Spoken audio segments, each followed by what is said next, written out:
Hello, dear students. I hope you're doing well and welcome to Grade 9, Unit 9, Helping Hands, Making Friends, Part 7, Part B. أهلا وسهلا بكم أحبابي الطلبة. أتمنى أن تكونوا بأفضل حال ودعوني أرحب بكم في الصف التاسع الوحدة التاسعة والتي هي بعنوان يد المساعدة تكوين الصداقات الجزء الثاني من البطاقة السابعة. By the end of this video, we'll have achieved the following outcome. في نهاية هذا الفيديو سنكون قد حققنا المخرج التالي. We will have learned how to use the direct and indirect objects. سنكون قد تعلمنا كيفية استخدام المفعول به المباشر وغير المباشر. I'm sure you can't wait to go on this exciting short journey. Are you ready? So let's go! هل أنتم مستعدون لخوض هذه الرحلة الممتعة القصيرة؟ رائع. إذن فلننطلق. Now we will learn how to use the direct and indirect objects. والآن سوف ننتقل للتعرف على المفعول به المباشر والمفعول به غير المباشر في اللغة الإنجليزية. I'm sure you will enjoy it. أنا واثق من أنكم سوف تستمتعون. فلننطلق. Let's read these three sentences together. هيا بنا نقرأ هذه الجمل سويا. 1. The building collapsed. المبنى انهار. 2. هدى visited a zoo. هدى زارت حديقة حيوان. 3. Aunt Nada made the Masri family lunch. العمة ندى أعدت الطعام لعائلة المصري. Can you decide what the words in yellow refer to? هل بإمكانكم إخباري إلى ما تشير الكلمات التي باللون الأصفر؟ Perfect. عظيم. They are verbs. هذه الكلمات تشير إلى الأفعال. إذن الكلمات التي باللون الأصفر هي أفعال هذه الجمل. جميل. And what's the difference between the three of the verbs? The verb collapsed, the verb visited, and the verb made. هل يمكنكم اكتشاف الفرق بين الأفعال الثلاثة؟ الفعل collapse معناها انهار، والفعل visited زار، والفعل made صنع. Excellent. رائع. الفعل الأول collapsed هو فعل لازم بمعنى لا يحتاج لمفعول به أو فعل غير متعد. أما الفعل visited فهو فعل متعد لمفعول به واحد كما ترون في الجملة الثانية. المفعول به a zoo مفعول به واحد. أما الفعل made فهو فعل متعد لمفعولين به كما ترون في الجملة الثالثة. The Masri family هو المفعول به الأول ولانش هو المفعول به الثاني. So, English verbs are divided into intransitive verbs, one object transitive verbs, and two object transitive verbs. إذن نستنتج أن الأفعال في اللغة الإنجليزية تنقسم إلى أفعال لازمة وأفعال متعدية لمفعول به واحد وأفعال متعدية لمفعولين به. Our target for the next slide will be about the two object transitive verbs.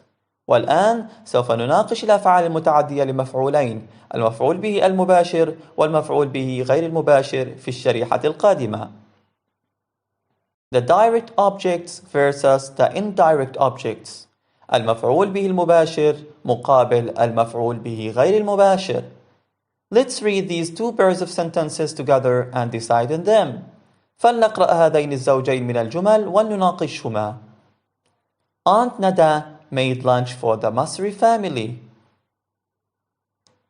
أما الجملة التي بالأسفل Aunt Nada made the Masri family lunch. والآن ننتقل لليمين. Hadil took the tray to the Masri family. أما الجملة التي بالأسفل Hadil took the Masri family the tray. And now, can you spot the verb and the indirect object of the first sentence? هل بإمكانكم تحديد الفعل والمفعول به المباشر للجملة الأولى؟ Amazing. رائع. Made is the verb. And lunch is the direct object. Made باللون الأصفر والتي معناها صنع هي الفعل. ولانش باللون الأحمر التي معناها طعام الغداء هي المفعول به المباشر كما ترون object بمعنى المفعول به. And now, can you spot the difference between the first sentence and the one below? والآن هل تستطيعون تحديد الفرق بين الجملة الأولى والجملة التي تحتها؟ Well done, such amazing students. أحسنتم يا لروعتكم. We switch places between the direct object and the indirect object and we cut the preposition for. لقد تم استبدال موقع المفعول به المباشر مع المفعول به غير المباشر وحذفنا حرف الجر for فأصبحت Aunt Nada made the Masri family lunch. نفس المعنى. Now, look at the first sentence below, which is the indirect object and which is the direct. والآن انظروا للجملة الأولى في الأسفل. أيهما المفعول به غير المباشر وأيهما المفعول به المباشر؟ Perfect. The Masri family is the indirect object and lunch is the direct object. جميل. The Masri family هي المفعول به غير المباشر ولانش هي المفعول به المباشر. Note that the direct object is usually a thing, while the indirect object is usually a person. لاحظوا أن المفعول به المباشر يكون بالعادة شيء. لاحظوا direct object lunch هو شيء جماد. أما المفعول به غير المباشر فهو بالعادة يكون إنسان. كما تلاحظون the Masri family عائلة المصري بشر. This also applies to the second sentence. وهذا أيضا ينطبق على الجملة الثانية. Hadil took the tray to the Masri family. Hadil took the Masri family the tray. Can you spot the verb and the direct object of this sentence? هل بإمكانكم تحديد الفعل والمفعول به المباشر لهذه الجملة؟ Amazing. رائع. Took is the verb and the tray is the direct object. took باللون الأصفر والتي معناها أخذ هي الفعل وthe tray باللون الأحمر هي المفعول به المباشر. And now, can you spot the difference between the second sentence and the one below? والآن هل تستطيعون تحديد الفرق بين الجملة الثانية والجملة التي تحتها؟ Well done dears. أحسنتم أيها الأحباب. We switch places between the direct object and the indirect object and we omit the preposition to. لقد تم استبدال موقع المفعول به المباشر مع المفعول به غير المباشر وحذفنا حرف الجر to فأصبحت Hadil took the Masri family the tray. نفس المعنى. Now look at the second sentence below, which is the indirect object and which is the direct. والآن انظروا للجملة الثانية في الأسفل. أيهما المفعول به غير المباشر وأيهما المفعول به المباشر؟ Perfect. The Masri family is the indirect object and the tray is the direct object. جميل. The Masri family هي المفعول به غير المباشر وthe tray هي المفعول به المباشر. Note, لاحظوا that the direct object is usually a thing while the indirect object is usually a person. أذكركم مرة أخرى أن المفعول به المباشر يكون بالعادة شيء the tray. أما المفعول به غير المباشر يكون عادة إنسان مثل the Masri family. لاحظوا أيضا أننا نستخدم for عند استخدام أفعال محددة وكذلك أيضا مع to. إذن فلنستذكر معا. Some sentences have no objects, others have one object and some others have two objects. بعض الجمل لا تأخذ مفعول به وبعضها يأخذ مفعول به واحد وبعضها يأخذ مفعولين به كما هو الحال في الشريحة السابقة. The indirect object follows the prepositions for and to. المفعول به غير المباشر يتبع حروف الجر for أو to.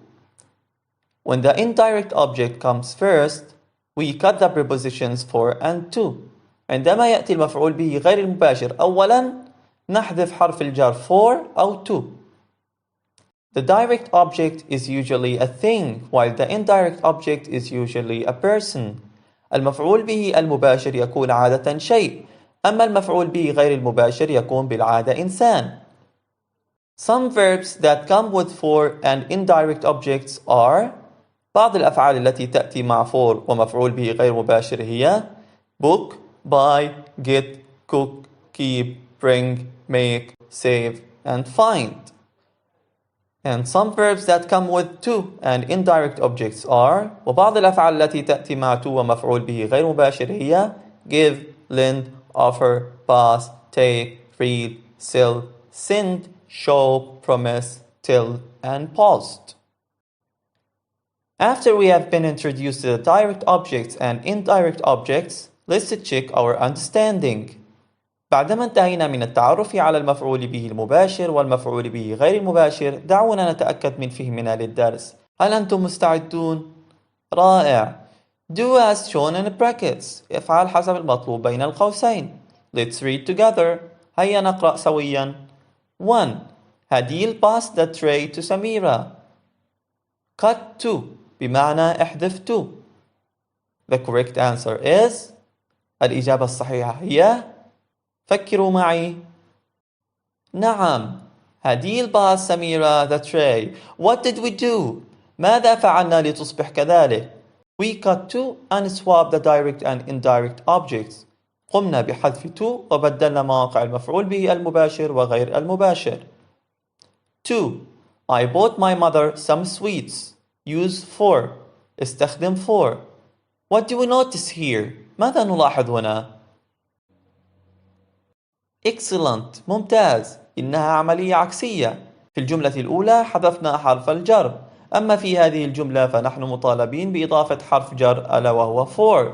So the correct answer is بالتالي الإجابة الصحيحة هي I bought some sweets for my mother. What did we do? ماذا فعلنا لتصبح على ما هي عليه؟ We added a preposition for and switched places between the indirect and direct objects. قمنا بإضافة حرف الجر for وبادلنا مواقع المفعول به غير المباشر والمفعول به المباشر لنحصل على هذه الإجابة. And now it's your turn to do the rest of the sentences by yourselves. والآن قد حان دوركم للإجابة على باقي الجمل بأنفسكم. بإمكانكم طلب المساعدة من أحد أفراد العائلة إن تطلب الأمر، وليبدأ العد التصاعدي.